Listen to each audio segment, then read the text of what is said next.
গ্রাম এবং ডাকঘর কিয়ামাচা, থানা গোয়ালতোড়, পশ্চিম মেদিনীপুর থেকে লিখছেন, তোমার চরণ ছুতে দাও গো প্রভু, তোমা বিনা যে নেই কো গতি, তুমি আমার মানবরূপী ঈশ্বর, তোমার চরণ ছায়ায় মাথা রেখে পায় যে সাহস।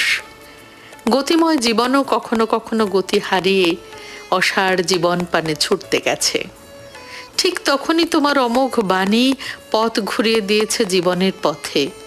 কৃতজ্ঞতা প্রকাশ করি তোমারই কথা দিয়ে। পথ হতে যে ভুলিয়ে আনে, পথ যে কোথায় সেই তা জানে। কোথাও কখনো একা মনে হয়নি, শুধু তুমি আছো বলে। অথচ এই সার বস্তুহীন জীবনে কি আর আছে, কি আর পেয়েছি, তবুও যেন পূর্ণতার ডালি সাজিয়ে হৃদয় ভরে দেয় প্রাপ্তির ক্ষুদ্র কণাগুলিকে। আসল রহস্য যে তুমি, তাই তো তোমাকে তোমার কথা দিয়েই বারবার মনে করি। তুমি বন্ধু, তুমি নাথ, নিশিদিন তুমি আমার, তুমি সুখ, তুমি শান্তি, তুমি হে অমৃত পাথার। এভাবেই তোমার আশ্রয়ে রেখো নাথ, চরণ ছুঁতে দাও গো বারবার।